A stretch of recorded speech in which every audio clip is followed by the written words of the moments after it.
जय राधा माधव सुंदर राधा माधव सुंदर राधे राधे।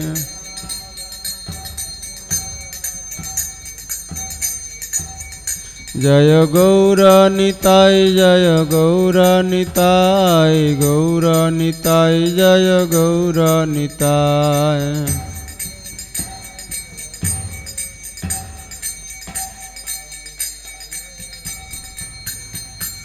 जय जय प्रभुपाद प्रभुपाद प्रभुपाद जय प्रभुपाद।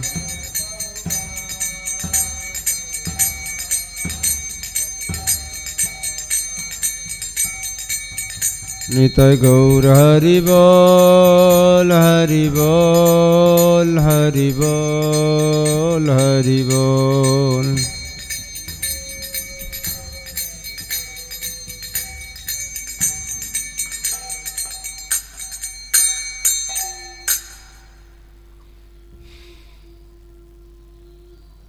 जय श्री श्री राधा माधव सुंदर गौरनिताय श्रील प्रभुपाद की जय। श्रीमद् भागवतम की जय। निताय गौर प्रेमानंद हरि बोल। ओम नमो भगवते वासुदेवाय। ओम नमो भगवते वासुदेवाय। ओम नमो भगवते वासुदेवाय।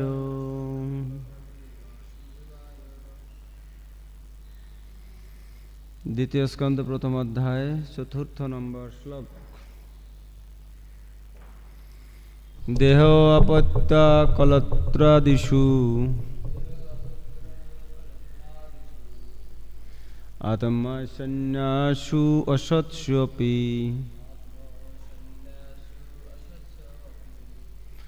तेषां प्रमत्त निधनम् पश्यानपि न पश्यति। देवापत्य कलत्रादिषु आत्मा संन्यासु असत्स्वपि तेषां प्रमत्त निधनम् पश्यानपि न पश्यति। देवपत्या कलत्रादिषु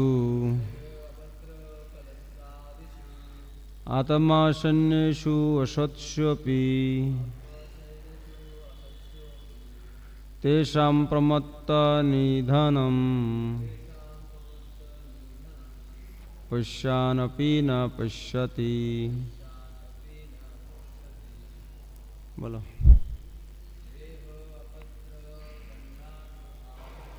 देहापत्य कलत्रादिषु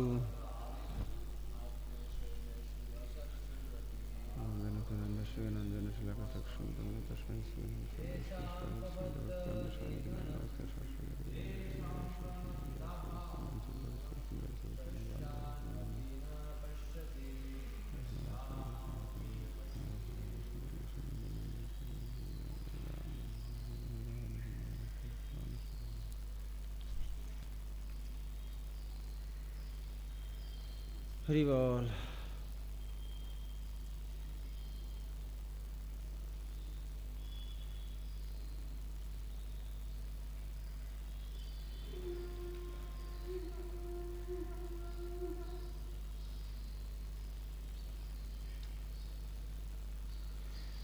शब्दार्थ अनुवाद तात्पर्य ছিল प्रभुपाद गीता।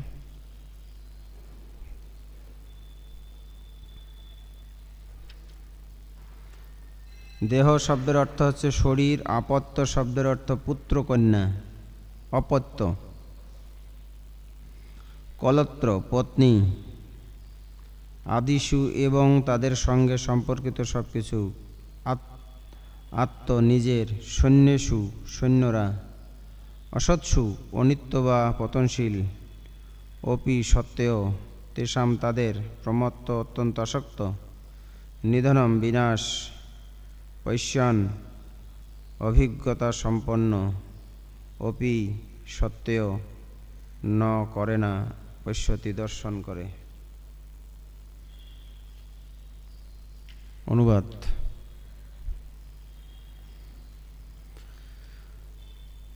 আত্মতত্ত্ব জ্ঞান রহিত ব্যক্তিরা দেহ, পুত্র, পত্নী আদি অনিত্য সৈন্যদের প্রতি অত্যন্ত আসক্ত হয়ে জীবনের প্রকৃত সমস্যাগুলির সমাধানের কোনো প্রচেষ্টা করে না। এই সমস্ত বিষয়ের অনিত্যতা সম্বন্ধে যথেষ্ট অভিজ্ঞতা সত্ত্বেও তারা তাদের অবশ্যম্ভাবী বিনাশ দর্শন করে না। বুঝে গেল? আত্মতত্ত্ব জ্ঞান রহিত ব্যক্তিরা দেহ, পুত্র, পত্নী আদি অনিত্য সৈন্যদের প্রতি অত্যন্ত আসক্ত হয়ে জীবনের প্রকৃত সমস্যাগুলি সমাধানের কোনো চেষ্টা করে না। এই সমস্ত বিষয়ের অনিত্যতার সম্বন্ধে যথেষ্ট অভিজ্ঞতা সত্ত্বেও তারা তাদের অবশ্যম্ভাবী বিনাশ দর্শন করে না। তাৎপর্য: এই জড়জগৎকে বলা হয় মৃত্যুলোক। লক্ষ কোটি বৎসর আয়ুষ্কাল সমন্বিত ব্রহ্মা থেকে শুরু করে কয়েক পলকের আয়ু সমন্বিত বীজাণু পর্যন্ত প্রতিটি জীব বেঁচে থাকার জন্য সংগ্রাম করছে। তাই জীবন হতে মৃত্যু প্রদানকারী প্রকৃতির বিরুদ্ধে এক প্রকার সংগ্রাম। মনুষ্য জীবন পাওয়ার ফলে জীব এই মহাজীবন সংগ্রামের তত্ত্ব হৃদয়ঙ্গম করার যোগ্যতা অর্জন করে, কিন্তু পরিবার, সমাজ, দেশ ইত্যাদির প্রতি অত্যন্ত আসক্ত হয়ে সে তার দৈহিক শক্তি, পুত্র, পত্নী, আত্মীয় স্বজন ইত্যাদির সাহায্যে অপরাজয় জরা প্রকৃতিকে জয় করতে চায়। তার পূর্বপুরুষদের দেহাবসান দর্শন করার মাধ্যমে এই বিষয়ে যথেষ্ট অভিজ্ঞতা অর্জন করা সত্ত্বেও সে বুঝতে চায় না যে তার পুত্র, আত্মীয় স্বজন, সমাজ, দেশবাসী ইত্যাদি সকলেই এই মহাযুদ্ধে অসহায় সৈনিক মাত্র। সকলেই বিচার করে দেখা উচিত যে তার পিতা অথবা পিতামহ ইতিমধ্যে হত হয়েছেন এবং সে নিজেও হত হবে, এবং তেমনি তার পুত্র, পৌত্র সকলেই যথাসময়ে মৃত্যুবরণ করবে।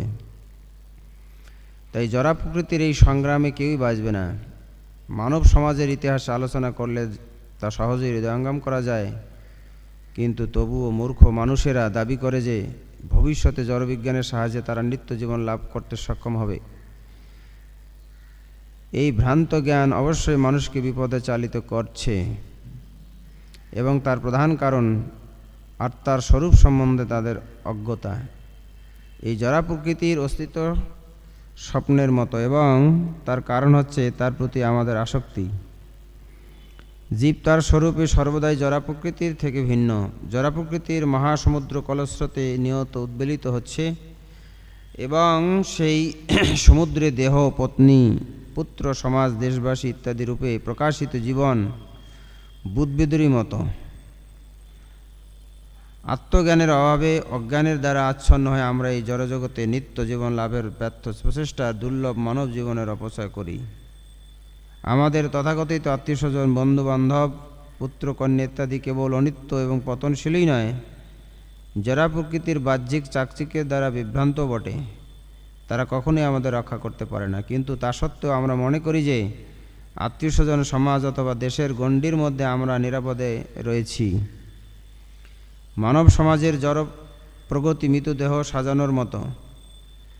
সকলেই এক একটি মৃতদেহ কেবল কয়েকদিনের জন্য নড়াচড়া করছে, অথচ সেই দেহটিকে সাজাবার জন্য মানব জীবনের সমস্ত শক্তির অপচয় করা হচ্ছে।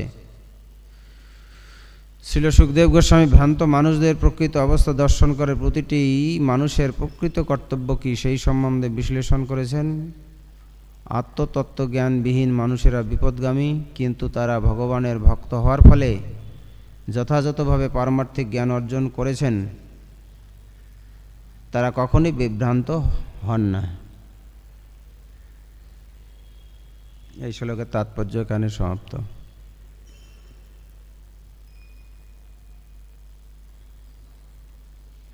জয় জগৎগুরু শিল প্রভুপাদ কি জয়।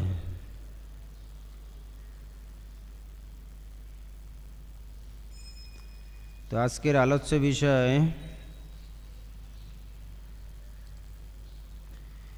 আমাদের এই দেহ সম্পর্কিত সম্বন্ধ যেগুলি রয়েছে সেগুলি হচ্ছে অনিত্য। দেহ অনিত্য, তো দেহের সঙ্গে সম্পর্কিত সম্বন্ধ, মাতা পিতা, স্ত্রী পুত্র ভাই বোন সকলেই অনিত্য। এটা আমরা দেখছি, এই সম্পর্কগুলো অনিত্য, কিন্তু তারপরেও আমরা বুঝতে চাই না, জেনেও জানি না, দেখেও দেখি না। কারণ এটাই হচ্ছে সংসারের মায়ার খেলা, তাই না? বাচ্চারা যখন খেলতে থাকে তখন খাওয়ার কথা ভুলে যায়। মা ডাকছে, আয় রে খাবি, আর একটু খেলি, তাই না? কিন্তু খেলার ঝোঁক যখন শেষ হয়ে যায় তখন মা আমাকে খেতে দাও, এরকম ব্যাপারটা। আমরা জানি এই শরীর অনিত্য, সংসার অনিত্য, সম্পর্ক অনিত্য, তারপরেও ওই নেশা, খেলার নেশা একবার পড়ে গেলে যেমন খাওয়ার কথা মনে থাকে না, এই সংসার মোহে জীব পড়ার ফলে তার ঘরে ফিরতে হবে, ভগবানের কাছে যেতে হবে, নিজের বাড়িতে ফিরতে হবে, ওটা মনে থাকে না। আর একটু খেলি, তাই না? আমরা ছোটোবেলায় স্কুল থেকে খেলতে যেতাম, তাই না?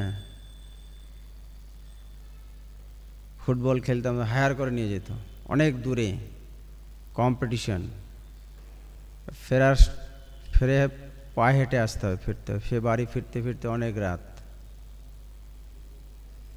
কি হলো? পরের দিন পড়াশোনা হলো না, স্কুলে যাওয়া হলো না, স্কুল কামাই হলো। তো এরকম আর কি।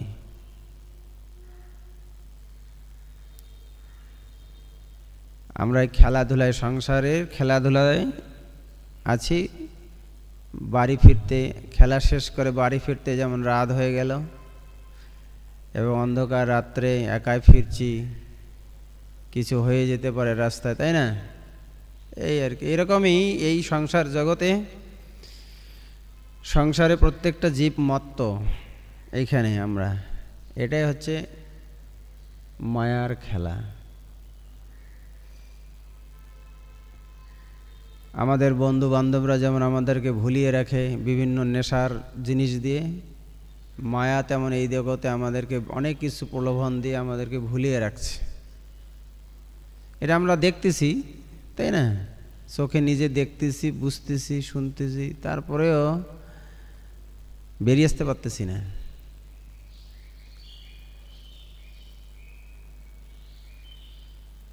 এটাই আর কি। সাধুগুরু বৈষ্ণবের কৃপা না হলে এখান থেকে বেরিয়ে যাওয়া মুশকিল আছে।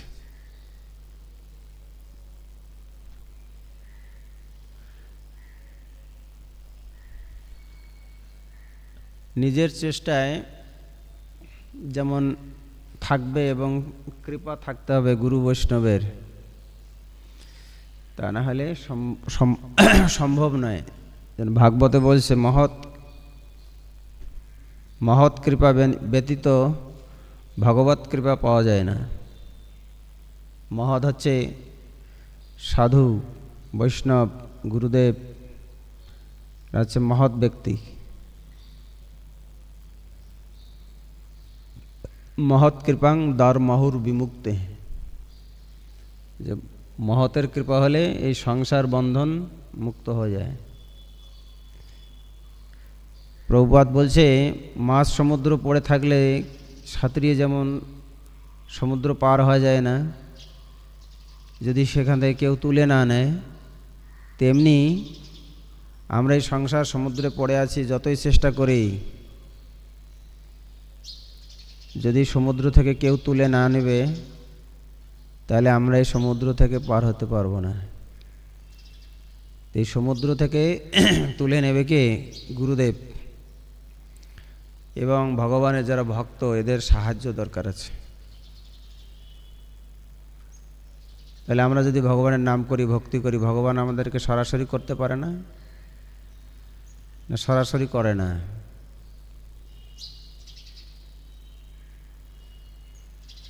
মাধ্যম দিয়ে করে, কখনো সরাসরি করে যাদের শুদ্ধ ভক্ত তাদেরকে। তা আমরা তো সেই শুদ্ধ স্তরে নই, এই জন্য আমাদেরকে ঘুরিয়ে করে।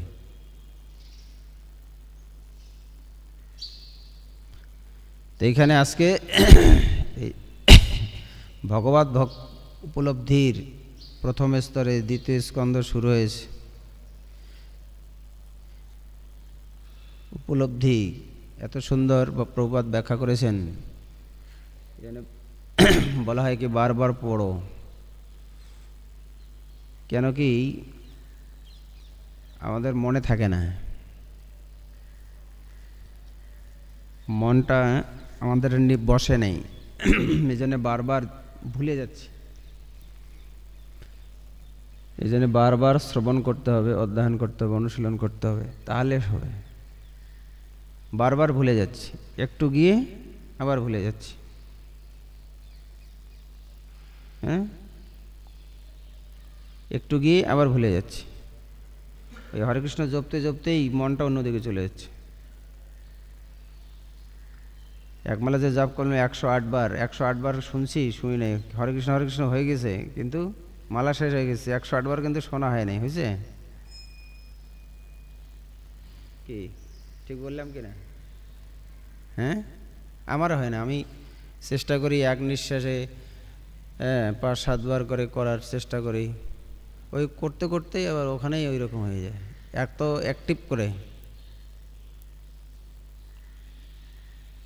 হয় না।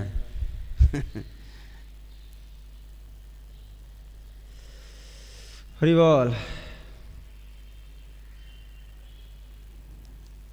তো এখানে বলছে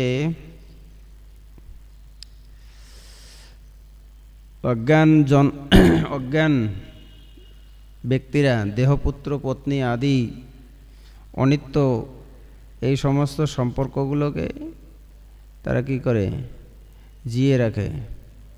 এরা অভিজ্ঞতাগুলো যে দেখছে, কিন্তু সেখান থেকে বেরিয়ে আসতে পারে না। বিনাশ জেনেও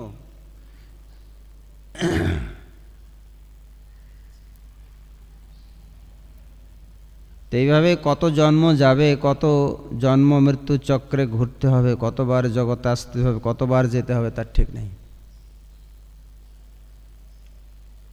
যেন ভগবদ গীতায় ভগবান শ্রীকৃষ্ণ বলছেন, বহুনাং জন্ম নামন্তে জ্ঞানবান মাং প্রপদ্যতে বাসুদেব সর্বমিতি সমহাত্মা সুদুর্লভ। বহু বহু জন্মের পর এই তত্ত্বজ্ঞান লাভ করেছে যে ব্যক্তি, যে জ্ঞানী, তিনি ভগবানকে সর্বকারণের কারণ রূপে তাকে জেনে তার চরণে আত্মসমর্পণ করবে। এইরকম মহত্ব অত্যন্ত দুর্লভ। বহু বহু জন্মের পরে, তাই না? এক জন্মের সাধনা দিয়ে আমরা পারবো না। এই যে আমরা বলি যে ভাগবতে প্রহ্লাদ মহারাজ 5 বছর বয়সে ভগবানকে লাভ করেছে, তাই না? এই জন্মে 5 বছরে, কিন্তু তার আগে তার কত জন্ম গেছে আমরা জানি? জানি না। প্রহ্লাদ মহারাজ তার গুরুদেব নারদ মুনিকে বলছে, তো আমি তো 5 বছর বয়সে ভগবানকে লাভ করলাম, তাই না? তো নারদ মুনি বলছে, চলো তোমাকে একটা জায়গা দেখাতে নিয়ে যাই। তো একটা জায়গায় দেখাতে নিয়ে গেছে, এটা শ্মশান, বিশাল বড় ছাই পালা করা আছে, আর ওর মাঝখানে সাদা সাদা পাথরের মতো দেখা যাচ্ছে। ওগুলো কি যে লাকড়ি দিয়ে যে পুড়ে বডিটা, হাড়গুলো যেগুলো ছোট ছোট থাকে ওগুলো পুড়ে না, থাকে ওই রকম, ওই আংড়ার মধ্যেই থেকে যায়। যে এগুলো কি? বলছে যে তুমি কত কোটি জনম, মানে কত লক্ষ জনম তুমি আসছো জগতে, বারবার মরেছো, তোমার বডি যে সৎকার করা হয়েছে এগুলো পালা করার আছে, এগুলি তোমার। তুমি এক জন্মের সাধনা দিয়ে আজকে যে 5 বছরে ভগবানকে লাভ করেছো তা কিন্তু নয়। বহু বহু সাধনার কিছু বাকি ছিল, সেটা এই জন্মে পূর্ণ হয়েছে। আমরা বলি না যে বাল্যকালে যারা হরিভজন করছে তার মানে কি তার আগের জন্মের অনেক স্বীকৃতি আছে। যারা অনেক দেরিতে হরিভজন শুরু করেছে বা কেউ বৃদ্ধ বয়সে শুরু করেছে, বুঝতে হবে যে আগের জন্মে তার অত স্বীকৃতি নাই, যে কারণে তার ভক্তি ভজন শুরু হতে দেরি হচ্ছে। যারা এগিয়ে থাকবে তারা তাড়াতাড়ি শুরু করবে। এই যে নারদমুনি প্রহ্লাদ মহারাজকে বুঝালেন যে তুমি আগে অনেক লক্ষ জনম এইভাবে পার করেছ, তারপরে সে বডি তোমার পুড়িয়ে দেয়া আছে, সেইটা ছাই। তো এটা গুরুদেব দেখালেন সাক্ষাৎ তাকে, তখন তিনি বুঝতে, হ্যাঁ ঠিক আছে। তো এইভাবে কত জন্ম যে যাবে আমাদের তার ঠিক নেই। ভাই আগে কত জন্ম আমরা পার করে এসেছি, আবার কত জন্ম লাগবে। তো এইভাবেই ভগবান বলছে যে বহু বহু জন্মের পরে তত্ত্বজ্ঞান লাভ করবে, তারপরে সে ভগবানের চরণের আত্মসমর্পণ করবে, যে ভগবান ছাড়া এই জগতে আপন কেউ নেই। কিন্তু এই সংসার মোহে আমরা দেখছি শুনছি, তারপরেও ওখান থেকে বেরিয়ে আসতে পারছি। পারবে? যারা সংসারী হয়ে গেছে, গৃহস্থ, তার বউকে ছাড়তে পারবে? তার বাচ্চাকে ছাড়তে পারবে? পারবে? পারবে না, পারা সম্ভব না। হরে কৃষ্ণ।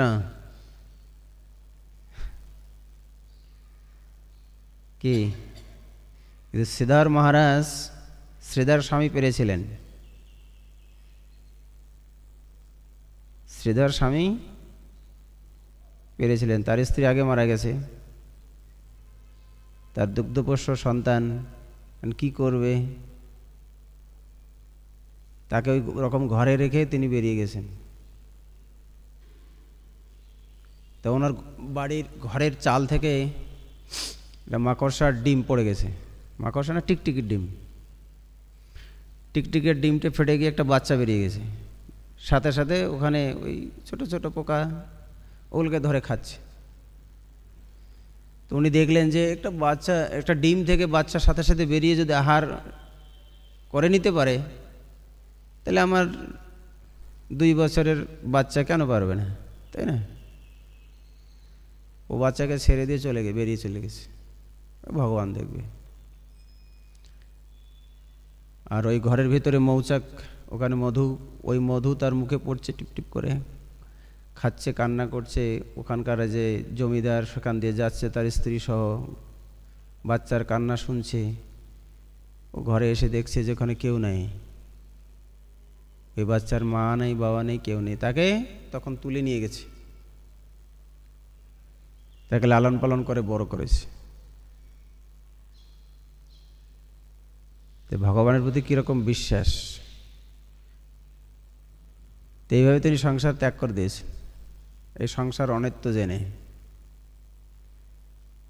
তো এটা বহু জন্মের সাধনার সম্ভব হবে, বহু জন্মের তপস্যা, সাধনা, স্বীকৃতি, ভগবৎ সেবার ফলে এইভাবে সংসার মায়ার হাত থেকে সে বেরিয়ে যেতে সক্ষম হবে, তাই না? তা আমাদের কত কিছুই ভালো লাগে, ভালো লাগে না? এদের মায়ায় আমরা থাকি, বেঁচে থাকি আশা নিয়ে অনেক, যে এরা আমাকে খাওয়াবে, পড়াবে, বাঁচাবে, দেখবে বৃদ্ধকালে, তাই না? কি আমি যখন অসহায় হব তখন আমাকে খাবার এনে দেবে, ঔষধ ডাক্তারখানায় নিয়ে যাবে, তাই না?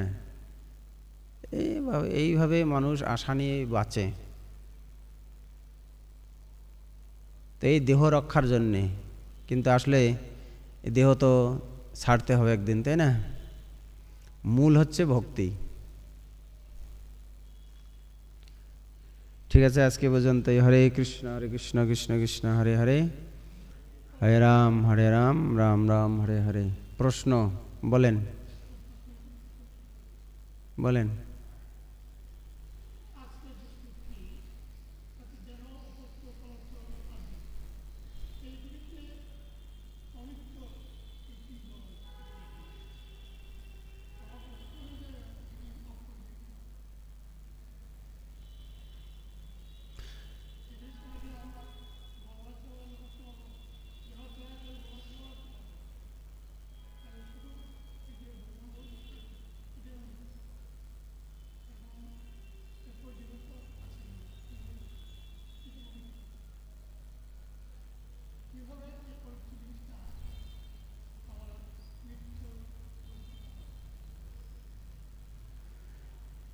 হরে কৃষ্ণ।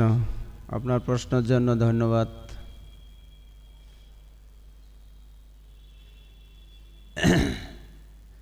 আমাদের এই শরীর জড়, এটা দিয়ে সেবা করে আমাদের চিন্ময় দেহ ধারণ করতে হবে। চিন্ময় দেহ, ভগবত ধামে গিয়ে চিন্ময় দেহ, যে দেহ আর ত্যাগ করতে হবে না বারবার। এই জড় দেহ ত্যাগ করে চিন্ময় দেহ ধারণ করার কথা বলা হচ্ছে। অনিত্য এটা টেম্পোরারি শরীর, আমাদেরকে চিন্ময় শরীর ধারণ করতে হবে। সেটার জন্য আমরা চেষ্টা করছি যে এই শরীরটা ত্যাগ করে যেন আমরা চিন্ময় শরীর প্রাপ্ত হয় ভগবত ধামে গিয়ে, যার দ্বারা নিত্য ভগবত সেবায় আমরা যুক্ত হতে পারবো। আর এই জরা ব্যাধি জন্ম মৃত্যু চক্রে পড়তে হবে না। তার জন্যে সংসারে অনিত্যতা বুঝে, এই মায়ার ফাঁদ থেকে বেরিয়ে গিয়ে নিত্য ধামে গিয়ে নিত্য সেবায় যুক্ত হতে হবে, নিত্য শরীর লাভ করতে হবে। তো যতদিন আমরা সেই নিত্য শরীর ধারণ না করতে পারছি, এই দেহটা বারবার ত্যাগ করতেছি, বারবার জন্ম নিচ্ছি। জন্ম নেওয়া কষ্ট নয়, মায়ের গর্ভে থাকা। এই যারা এখন বৃদ্ধ হবে বুঝতে পারবে, খেতে পারবে না, রাত্রে ঘুমাতে পারবে না, কত যে কষ্ট, প্রাণ যাবে না। এই মৃত্যু যন্ত্রণা যে কি কষ্টদায়ক। একটু শরীরটা খারাপ হলে আমরা বিছানায় শুয়ে থাকি, কাজ করে না শরীর। তো দীর্ঘদিন যদি বিছানায় পড়ে থাকি রোগ সহ্যে, কত কষ্ট। যে এই রোগ নিয়ে বেঁচে আছে সে বুঝে। আবার যে মায়ের গর্ভে ওই অতটুক জায়গার মধ্যে সে জন্ম নিচ্ছে, সেই বুঝতে পারে যন্ত্রণাটা কীরকম। এই অনিত্য শরীরটাকে ভগবত সেবায় যুক্ত করে আমাদের নিত্য শরীর লাভ করার চেষ্টা করতে, যাতে বারবার এই যন্ত্রণার মধ্যে আর না আসতে হয়। নিত্য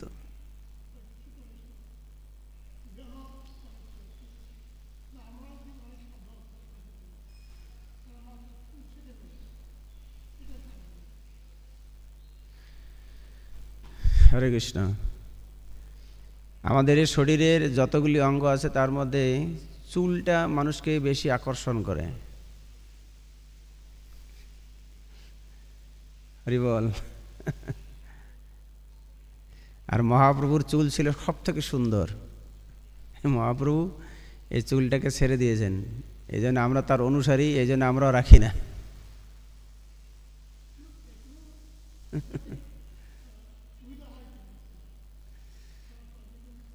আমরা মহাপ্রভুর অনুসারী তো, এই জন্য আমরাও রাখি না। এটা শর্ট উত্তর দিলাম, আরও লম্বা উত্তর দেওয়ার সময় নেই, এখন এই যে দর্শনার্থী হবে। হরে কৃষ্ণ কৃষ্ণ কৃষ্ণ হরে হরে, হরে রাম রাম রাম, হরে